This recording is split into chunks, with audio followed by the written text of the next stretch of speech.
The War of the Worlds, by H. G. Wells. Book 1. The Coming of the Martians. Chapter 4.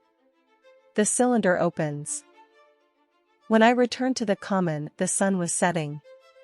Scattered groups were hurrying from the direction of Woking, and 1 or 2 persons were returning.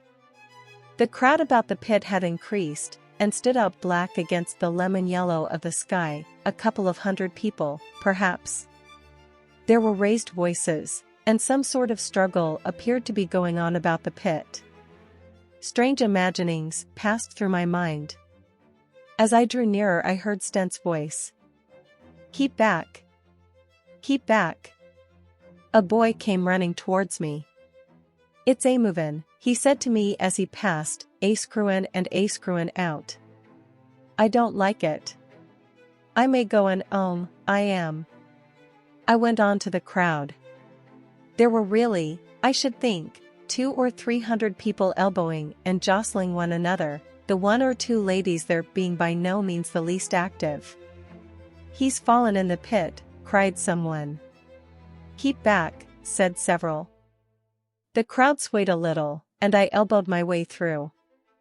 Everyone seemed greatly excited. I heard a peculiar humming sound from the pit. "I say," said Ogilvy, "help keep these idiots back. We don't know what's in the confounded thing, you know." I saw a young man, a shop assistant in Woking I believe he was, standing on the cylinder and trying to scramble out of the hole again. The crowd had pushed him in. The end of the cylinder was being screwed out from within.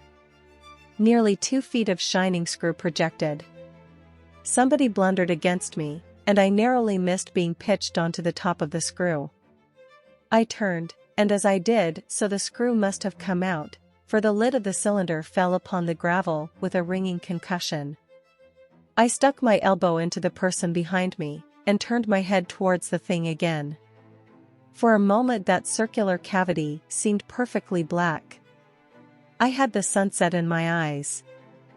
I think everyone expected to see a man emerge, possibly something a little unlike us terrestrial men, but in all essentials a man. I know I did.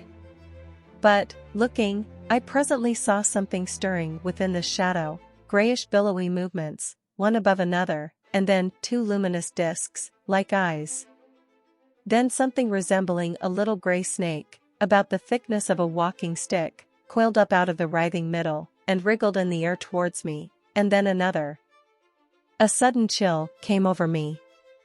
There was a loud shriek from a woman behind. I half turned, keeping my eyes fixed upon the cylinder still, from which other tentacles were now projecting, and began pushing my way back from the edge of the pit. I saw astonishment giving place to horror on the faces of the people about me. I heard inarticulate exclamations on all sides. There was a general movement backwards. I saw the shopman struggling still on the edge of the pit.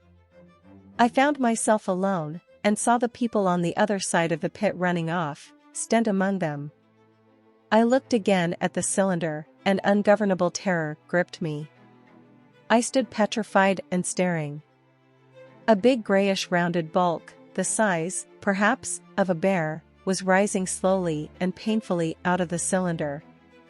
As it bulged up and caught the light, it glistened like wet leather. 2 large dark-colored eyes were regarding me steadfastly. The mass that framed them, the head of the thing, was rounded, and had, one might say, a face. There was a mouth under the eyes, the lipless brim of which quivered and panted, and dropped saliva. The whole creature heaved and pulsated convulsively. A lank tentacular appendage gripped the edge of the cylinder, another swayed in the air. Those who have never seen a living Martian can scarcely imagine the strange horror of its appearance.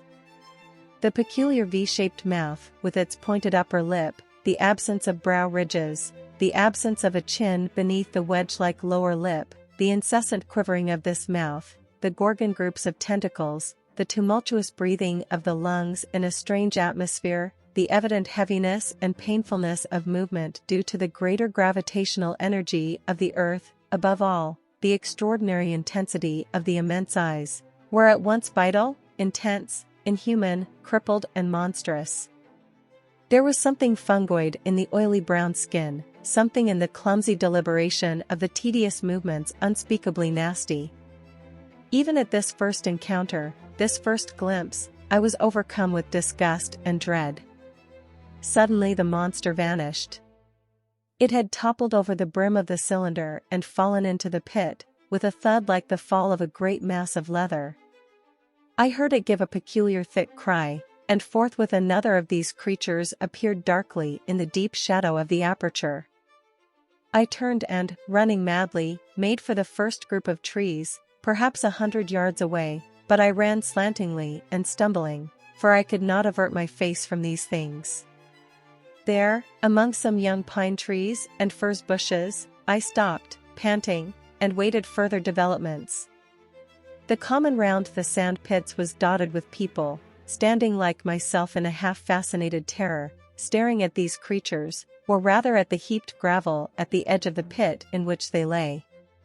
And then, with a renewed horror, I saw a round, black object bobbing up and down on the edge of the pit. It was the head of the shopman who had fallen in, but showing as a little black object against the hot western sun. Now he got his shoulder and knee up, and again he seemed to slip back until only his head was visible. Suddenly he vanished, and I could have fancied a faint shriek had reached me. I had a momentary impulse to go back and help him that my fears overruled. Everything was then quite invisible, hidden by the deep pit and the heap of sand that the fall of the cylinder had made. Anyone coming along the road from Chobham or Woking would have been amazed at the sight, a dwindling multitude of perhaps 100 people or more standing in a great irregular circle, in ditches, behind bushes, behind gates and hedges, saying little to one another and that in short, excited shouts, and staring hard at a few heaps of sand. The barrow of ginger beer stood, a queer derelict, black against the burning sky, and in the sand pits was a row of deserted vehicles with their horses feeding out of nosebags or pawing the ground.